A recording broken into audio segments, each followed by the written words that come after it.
নমস্কার বন্ধুরা, moms magical tips and ট্রিক্সে তোমাদের সবাইকে স্বাগত জানাই। আজকের ভিডিওতে আমি তোমাদের সাথে ইংলিশ গ্রামারের একটা ভীষণ ইম্পর্টেন্ট টপিকের উপরে বিভিন্ন ওয়ার্কশিট শেয়ার করতে চলেছি। তাহলে চলো আজকের ভিডিওটা শুরু করি।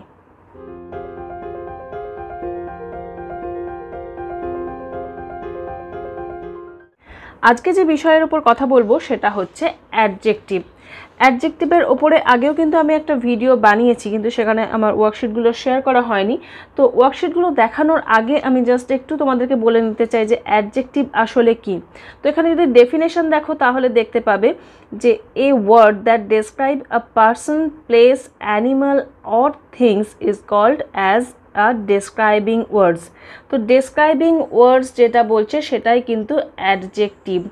ডেসক্রাইবিং করা মানে কি, ডেসক্রাইব করা মানে কি কিছু বর্ণনা করা, তার মানে কি অ্যাডজেক্টিভ কি করে, কোনো পার্সন, প্লেস, অ্যানিমাল, থিংস এগুলোকে বর্ণনা করে। পার্সন, প্লেস, অ্যানিমাল, থিংস মানে কি, প্রত্যেকটা দেখো নাউনের কথা বলছে, মানে কোনো নাউনকে যখন কোনো ওয়ার্ড ডেসক্রাইব করছে, নাউন সম্পর্কে যখন কোনো ওয়ার্ড কিছু বলছে, তখনই কিন্তু সেই যে ওয়ার্ডটা আমরা ব্যবহার করছি কিছু বলার জন্য বা তার সম্পর্কে বিশেষ কিছু বলার জন্য, তো তখনই কিন্তু সেই ওয়ার্ডটাকে বলা হচ্ছে ডেসক্রাইবিং ওয়ার্ড বা অ্যাডজেক্টিভ। যেমন ধরো এই বইটা সম্পর্কে যদি আমি কিছু বলতে চাই, বইটা কি একটা নাউন, বুক কথাটা একটা নাউন।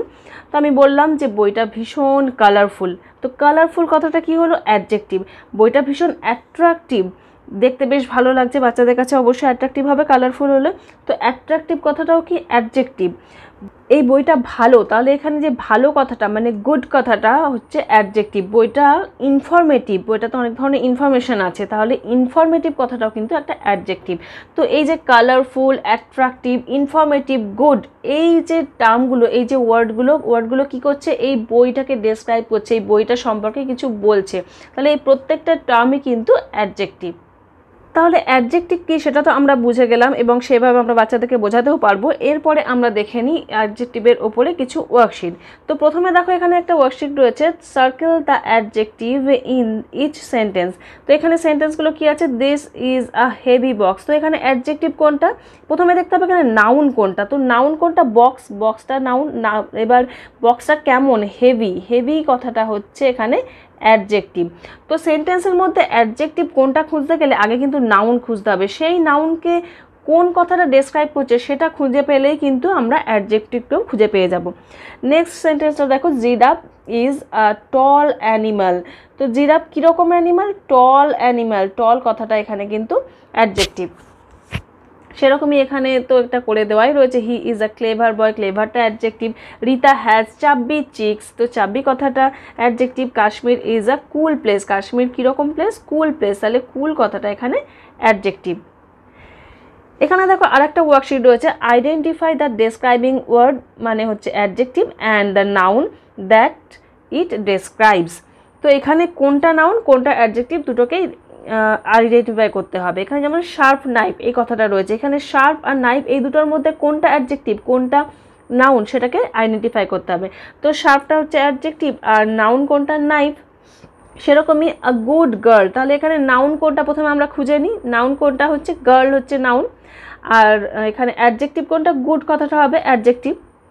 তাহলে এখানে কি লিখতে হবে আমাদের, good is the adjective and it describe the noun girl. একই রকমভাবে আরও কয়েকটা সেন্টেন্স রয়েছে, তো সেগুলো আর ডিটেলস আমি বলছি না। নেক্সট আরেকটা ওয়ার্কশিট দেখো, choose an appropriate word from the word bank below and write it against the opposite words. তো এই যে অপোজিট ওয়ার্ডস যেগুলো এখানে রয়েছে সেগুলোও কিন্তু প্রত্যেকটাই অ্যাডজেক্টিভ। যেমন এখানে দেখো এক্সাম্পল দেওয়া, বিগ, স্মল, এগুলোও কিন্তু adjective. Big elephant, small ant, তো এলিফ্যান্টকে বর্ণনা করছে বিগ হিসাবে, অ্যান্টকে বর্ণনা করছে স্মল হিসাবে, তো এগুলো কিন্তু প্রত্যেকটাই অপোজিট ওয়ার্ডসও, আবার প্রত্যেকটাই অ্যাডজেক্টিভও। তাহলে এখানে বেশ কিছু ওয়ার্ড দেওয়া রয়েছে, সেগুলোকে ঠিকঠাক জায়গায় অ্যাপ্লাই করতে হবে। যেমন বয়ের জায়গায় ফ্যাট রয়েছে, বয়ের জায়গায় থিন রয়েছে, ছবি দেখে আইডেন্টিফাই করতে হবে। সেরকমই এখানে দেখো কফি কীরকম, হট কফি, আইসক্রিম কী হবে, কোল্ড হবে, তাহলে কোল্ড, হট এগুলো কিন্তু প্রত্যেকটাই হচ্ছে অ্যাডজেক্টিভ। তো অ্যাডজেক্টিভ শেখার মধ্যে দিয়ে কিন্তু অপোজিট ওয়ার্ডসগুলো শেখা হয়ে যাচ্ছে। এছাড়াও দেখো আরও কিছু জিনিস যেমন কালার্স, শেপ, এগুলো সবই কিন্তু অ্যাডজেক্টিভের মধ্যে পড়ে। কারণ যে কোনো কিছুর কালার, যে কোনো কিছু শেপ আমরা কোনো কিছু বর্ণনা করার ক্ষেত্রে ব্যবহার করি। যেমন সানফ্লাওয়ার, সানফ্লাওয়ার কী কালারের? ইয়েলো কালারের, তাহলে এখানে ইয়েলো কথাটা কী হচ্ছে? অ্যাডজেক্টিভ হচ্ছে। লিফ, লিফ কী কালারের? গ্রিন কালারের, তাহলে এখানে কিন্তু লিফটাকে গ্রিন কালারটা বর্ণনা করছে যে লিফটা গ্রিন কালারের। তো এগুলো কালারও কিন্তু অ্যাডজেক্টিভ হিসাবে ব্যবহার করা হয়। কালারের মতোই বিভিন্ন শেপও কিন্তু অ্যাডজেক্টিভ, কারণ সেগুলো কিন্তু কোনো কিছুকে বর্ণনা করার সময় আমরা ব্যবহার করি। যেমন বলি না যে ক্যারাম বোর্ড, ক্যারাম বোর্ড কী শেপের? স্কোয়ার শেপের হয়, বা ব্ল্যাকবোর্ড রেক্ট্যাঙ্গুলার শেপের হয়, এই ধরনের। তো যার জন্য যেহেতু কোনো নাউনকে বর্ণনা করছে, সেহেতু কিন্তু শেপ, কালার এগুলো সবই কিন্তু অ্যাডজেক্টিভ। এখানে দেখো আরও কিছু ওয়ার্কশিট রয়েছে, যেমন make sentence using the describing words given below. তো এখানে বেশ কিছু ডেসক্রাইবিং ওয়ার্ডস রয়েছে বা অ্যাডজেক্টিভ রয়েছে, সেগুলো দিয়ে সেন্টেন্স ফর্মেশন করতে হবে। তো এই ধরনের ওয়ার্কশিট দেওয়ার ফলে কি হয়, এক তো বাচ্চারা সেন্টেন্স ফর্মেশনটাও শেখে, তার সাথে সাথে অ্যাডজেক্টিভটাকে কীভাবে ব্যবহার করতে হবে সেটাও কিন্তু শিখে যায়, এবং অ্যাডজেক্টিভ সম্পর্কে একটা ক্লিয়ার আইডিয়া আসে। নেক্সট একটা ওয়ার্কশিট দেখো, write 2 describing words for each type. যেমন কালারের ক্ষেত্রে দুটো রেড হোয়াইট লেখা যেতে পারে, শেপের ক্ষেত্রে হয়তো রেক্ট্যাঙ্গুলার, ওভাল লিখলো, সাইজের ক্ষেত্রেও সেরকম টল, স্মল, এই ধরনের লেখা হলো। নেক্সট ওয়ার্কশিটটা দেখো, fill in the blank with words that can be used with this describing words. তো এখানে ডেসক্রাইবিং ওয়ার্ডসগুলো দেওয়া রয়েছে, তার সাথে ঠিকঠাকভাবে উপযুক্ত কোনো নাউন বসাতে হবে যেটাকে ডেসক্রাইব করতে পারবে। যেমন এ ব্রেভ গার্ল, এখানে বয়ও দেওয়া যেতে পারে, বা আ স্মল বল সেটা দেওয়া যেতে পারে, a dark room, a tall man, a big elephant, এই ধরনের মানে নাউনগুলো বসাতে হবে। এখানে কিন্তু অ্যাডজেক্টিভগুলো দেওয়া রয়েছে। এই বইটাতেও দেখো আরেকটা ওয়ার্কশিট রয়েছে, এখানে বেশ কিছু ওয়ার্ড দেওয়া রয়েছে এবং বেশ কিছু সেন্টেন্স দেওয়া রয়েছে। তো এইখান থেকে ওয়ার্ড তুলে এই সেন্টেন্সে বসাতে হবে। যেমন দ্য স্কাই ইজ, এখানে কোনটা হতে পারে, কোন অ্যাডজেক্টিভটা এখানে কাজে লাগানো যেতে পারে? The sky is blue. এরকম অনেকগুলো সেন্টেন্স রয়েছে, যেখানে যেটা উপযুক্ত বলে মনে হবে, যেটা মনে হবে যে নাউনকে ঠিকঠাকভাবে ডেসক্রাইব করতে পারছে, সেই অনুযায়ী এখানে বসাতে হবে। এখানেও দেখো একটা সুন্দর ওয়ার্কশিট রয়েছে, যেটাতে কিন্তু স্টক অফ ওয়ার্ডস অনেক বেশি বাড়বে। যেমন write down an adjective beginning with each of the letters given below.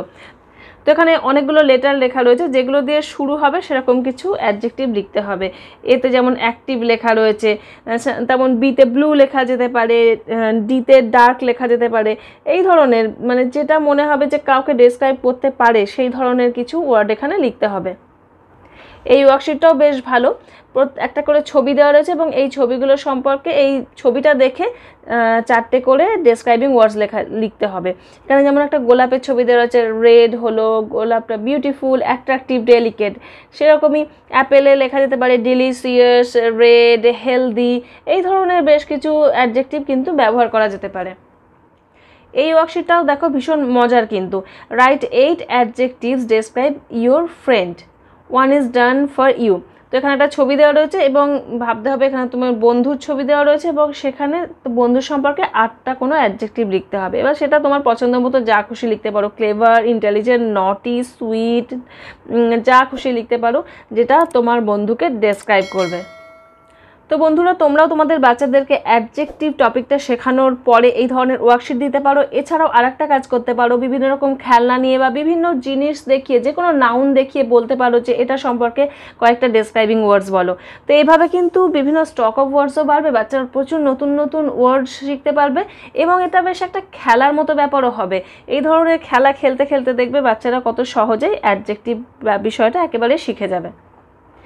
আজকের ভিডিওটা তাহলে এখানেই শেষ করছি বন্ধুরা। তোমরা সবাই খুব ভালো থেকো, সুস্থ থেকো। পরের ভিডিওতে আবার তোমাদের সাথে দেখা হবে।